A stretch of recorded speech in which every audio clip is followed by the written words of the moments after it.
Para a felicidade de poucos e a tristeza de muitos, hoje eu vou falar da história da Rainha Elizabeth II, lá da Inglaterra ou do Reino Unido. Então a Rainha Elizabeth II, ou Isabel II, nasceu em 21 de abril de 1926, em Londres, Inglaterra. Seus pais já eram os reis da Inglaterra e do Reino Unido. O seu pai se chamava Alberto Frederico Arthur George, ou Jorge VI do Reino Unido. Ele foi o rei do Reino Unido entre 1936 até 1952, e sua mãe se chamava Isabel Bowers Lyon, ou a Rainha Mãe, rainha do Reino Unido entre 1936 até 1952. E só para acrescentar uma coisa, quando eu for falar da Rainha Elizabeth II, eu vou falar Elizabeth, pois quando ela era criança e até ela ficar mais velha, ela ainda não era rainha do Reino Unido. Com isso, ela era chamada só por Elizabeth. Depois que ela se tornou a rainha do Reino Unido, que ela se tornou a Rainha Elizabeth II. Beleza? O pai da Elizabeth era o segundo filho do Jorge V. Ele era o rei do Reino Unido quando a Elizabeth nasceu, em 1926, sendo que Edward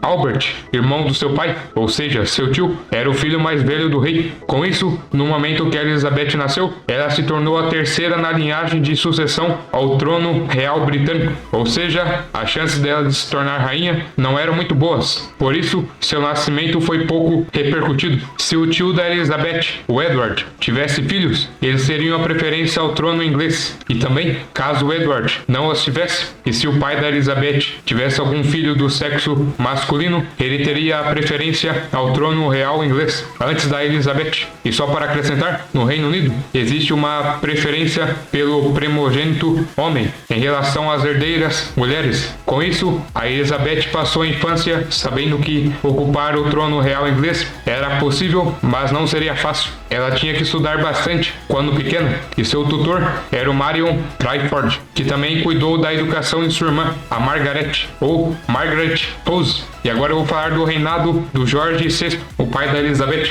Em 20 de janeiro de 1936, o avô da Elizabeth, o Jorge Federico Ernesto Alberto, ou Jorge V do Reino Unido, acabou falecendo. Com isso, a sucessão ao trono real inglês passou para o seu filho mais velho, coroado como Eduardo VIII, e ele se chamava Eduardo Alberto Cristiano Jorge André Patrício David. O seu reinado não durou muito tempo, pois ele decidiu abdicar do trono real britânico por algumas questões pessoais. O Edward VIII tinha um relacionamento com Wallis Simpson, ou Besse Wallis Warfield, uma norte-americana divorciada. A decisão do Eduardo VIII de se casar com a Wallis Simpson gerou um grande problema na monarquia do Reino Unido. Na época, a sociedade inglesa era bastante conservadora, e quando o Eduardo VIII casou com uma mulher divorciada, a população inglesa e a família real inglesa não viram isso com bons olhos. Com isso, o Eduardo VIII percebeu que iria lidar com vários problemas com a população inglesa e com a monarquia inglesa, caso ele se casasse com a Wallis Simpson. Com isso, ele resolveu abdicar do trono,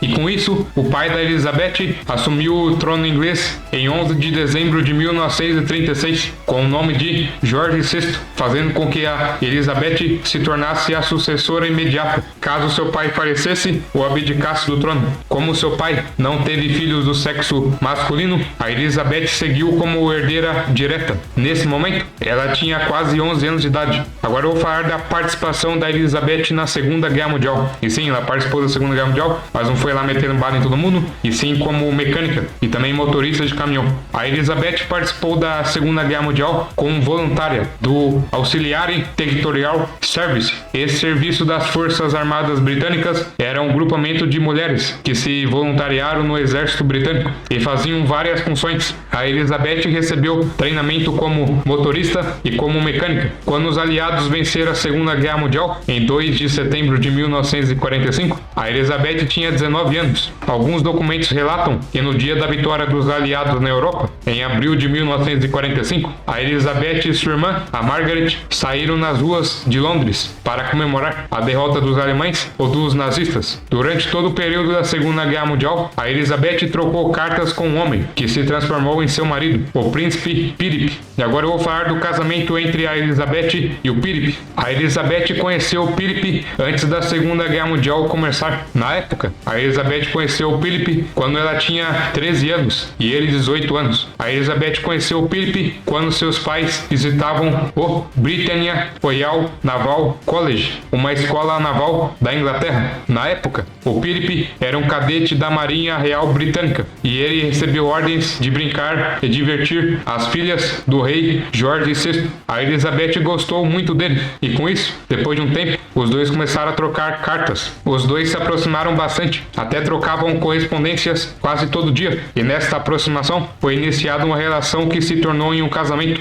E também, só para falar uma coisa, a Elizabeth e o Philip são primos de terceiro grau por descendência da rainha Vitória ou Alexandrina Vitória, lá do Reino Unido. E também eles são primos de segundo grau por descendência de Cristiano IX, da Dinamarca. O casamento da Elizabeth com o Philip teve várias polêmicas, porque alguns de seus parentes eram antigos apoiadores do nazismo, e o Philip ainda teve que abdicar dos seus títulos das coroas grega e dinamarquesa, e também ele teve que se converter ao anglicanismo e ainda teve que mudar seu sobrenome para Mountbatten, originário da sua família de parte britânica. Os dois superaram os problemas no casamento e a Elizabeth e o Philip se casaram em 20 de novembro de 1947 na abadia de Westminster, em Londres, lá na Inglaterra. Após o casamento, Philip recebeu o título de Duque de Edimburgo e o casal teve 4 filhos, que são Charles, Anne, Andrew e Edward. A Elizabeth e o Philip permaneceram juntos até a morte de Philip, em 9 de abril de 2021. Agora eu vou falar da coroação da Elizabeth, depois que ela se tornou a Elizabeth II. Em 6 de abril de 1952, o pai da Elizabeth, o rei George VI, acabou falecendo. Ele tinha sérios problemas na saúde e tinha adquirido câncer de pulmão por conta do tabagismo. O falecimento do rei George VI aconteceu quando a Elizabeth estava de passagem pelo Quênia, lá na África, por conta de uma viagem que ela tinha feito à Austrália e Nova Zelândia. E quando a Elizabeth soube da notícia, ela voltou imediatamente para Londres. E quando ela estava voltando para o Reino Unido, o seu país já havia anunciado que ela seria a sucessora no trono real britânico. Com isso, ela se tornou a Rainha Elizabeth II, ou Elizabeth II, com a sua cerimônia de coroação acontecendo somente em 2 de junho de 1953, ou seja, mais de um ano depois da morte do seu pai. Sua cerimônia de coroação foi a primeira a ser televisionada na história do Reino Unido. A Elizabeth II está até hoje como Rainha do Reino Unido. Basicamente, ela já está há 70 anos no poder, e pelo jeito vai ficar mais tempo ainda. Agora eu vou falar da sucessão do trono real britânico, quem pode assumir caso a Rainha Elizabeth saia. Por enquanto, os 3 primeiros na lista de sucessão são o Charles, William e o George. A Rainha Elizabeth II é a monarca com o reinado de maior duração na história do Reino Unido. Atualmente, a sucessão do trono britânico segue essa ordem: Príncipe Charles, filho mais velho de Elizabeth; Príncipe William, filho mais velho de Charles; e Príncipe George, filho mais velho de William. E caso nenhum desses 3 assuma, tem outros nomes para virar o rei ou a rainha lá do Reino Unido. Os protocolos para a sucessão do trono real britânico estão definidos desde a década de 1960 e são conhecidos como London Bridge. E por enquanto, a Rainha Elizabeth não vai sair do trono real britânico e ela vai ficar como rainha ainda. Então, essa foi a história da Rainha Elizabeth II, da Inglaterra ou do Reino Unido. Então, muito obrigado por todo mundo que me ouviu aí. Então, valeu aí e falou!